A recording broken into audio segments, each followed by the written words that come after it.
बांग्लादेश लगातार बहुत सी कोशिश कर रहा है जिससे वो शेख हसीना को अपने देश में वापस बुला सके और उन्हें जेल की हवा खिला सके, लेकिन भारत ने फिर से शेख हसीना का वीजा बढ़ा दिया है और भारत से शेख हसीना नहीं जा रही हैं। तो अब इस पर बड़ी कार्रवाई करते हुए बांग्लादेश ने एक बड़ा फैसला लिया। उन्होंने अब शेख हसीना का पासपोर्ट ही रद्द कर दिया। न केवल शेख हसीना का, साथ साथ जितने भी लोग भारत आए हैं या अन्य देशों में शरण ली है, उन सब 96 लोगों के बांग्लादेश ने अब पूरी तरह से पासपोर्ट रद्द कर दिए हैं। आइए जानते हैं पूरी खबर। भारत ने बांग्लादेश की पूर्व प्रधानमंत्री शेख हसीना का वीजा बढ़ा दिया। वो अगस्त 2023 से भारत में रह रही हैं। ये फैसला उस समय लिया गया जब ढाका में उनकी वापसी की मांग तेज हो गई। 87 वर्ष की हसीना ने देशव्यापी विरोध प्रदर्शनों के बीच बांग्लादेश छोड़कर भारत में शरण ली। तब से वह दिल्ली के एक सुरक्षित जगह पर रह रही हैं। भारत ने शेख हसीना के वीजा को हाल ही में बढ़ाया है ताकि उनके भारत में रहने के जो नियम है वो सुगम हो जाए। सूत्रों के मुताबिक हसीना का वीजा विदेश मंत्रालय की ओर से बढ़ाया गया। साथ ही इसमें केंद्रीय गृह मंत्रालय की सहमति भी शामिल थी। हालांकि अधिकारियों ने ये स्पष्ट किया है कि भारत ने हसीना को शरण नहीं दी, क्योंकि भारत में शरणार्थियों से संबंधित कोई भी वैध कानून नहीं है। बांग्लादेश की अंतरिम सरकार ने शेख हसीना की वापसी के लिए भारत सरकार को 23 दिसंबर को एक नोट भेजा। इस नोट में शेख हसीना के खिलाफ अलग अलग आरोप लगाए गए थे, जिनके आधार पर बांग्लादेश ने उनकी भारत से वापसी की मांग की। हालांकि भारत सरकार ने इस मामले में अभी तक कोई भी आधिकारिक प्रतिक्रिया नहीं दी, क्योंकि ढाका की ओर से जरूरी औपचारिकताएं पूरी नहीं की गई हैं।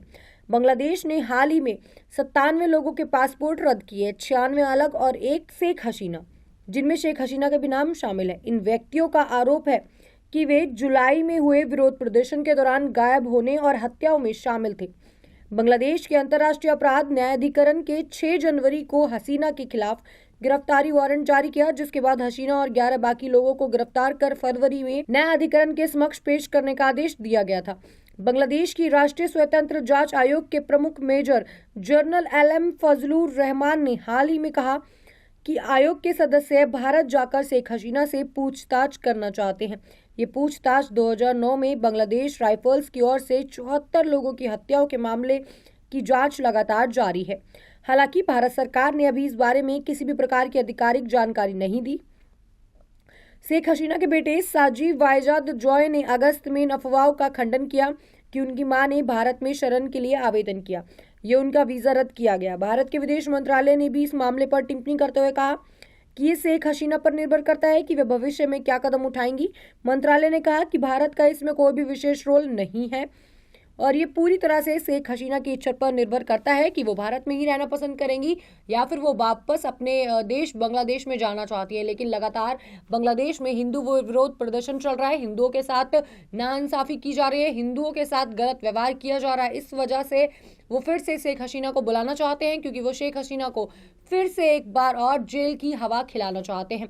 शेख हसीना उस टाइम वहां की प्रधानमंत्री थी, लेकिन उन्हें अचानक से प्रधानमंत्री पद से इस्तीफा देके भारत आना पड़ा, क्योंकि वहां उनके साथ बहुत गलत किया जा रहा था। वहां की सरकार ने उनको गिरफ्तार करने के पूरे प्लान बना लिए थे, जिसके कारण शेख हसीना और उनके साथ 96 लोग ने वहां से पलायन किया और दूसरे देशों में आ गए। और जब से यून्यूस की सरकार बनी है तब से हिंदुओं पर विरोध बहुत ज्यादा होने लगे हैं। हिंदुओं के धर्म भी वहां चेंज कराए जा रहे हैं। साथ साथ जितने भी हिंदू शिक्षक थे उनसे जबरदस्ती उनके इस्तीफे दिलवाए गए और जिन्होंने नहीं दिए उनको खुद ही नौकरियों से निकाल दिया गया। साथ ही इस्कॉन के अधिकारी चिन्मय प्रभु दास की जो गिरफ्तारी हुई वो तो आप सबको पता ही होगी। वो गिरफ्तारी हुई ये बोल के कि लोगों के साथ उन्होंने गलत किया है, बांग्लादेश के साथ उन्होंने गलत किया है और उन्होंने बांग्लादेश के झंडे का अपमान किया। लेकिन ऐसा कुछ भी नहीं था और अभी तक भी उनको जमानत नहीं मिल पाई है। लगातार वो और इस्कॉन के लोग धरने देते हैं तो उनके धरनों को हटा दिया जाता है और लोगों पर लाठीचार्ज की जाती है। साथ साथ चिन्मय प्रभु दास को अभी तक किसी भी तरह की जमानत नहीं मिली है। जब जब उन्होंने जमानत के लिए याचिकाएं दर्ज कराई तब तब उनकी जो जमानत की याचिकाएं वो खारिज कर दी गई हैं। अब देखने वाली बात होगी कि चिन्मय प्रभु कृष्णदास को कब तक जमानत मिलने वाली है। ज्यादा जानकारी के लिए बने रहे हमारे साथ रियासत न्यूज।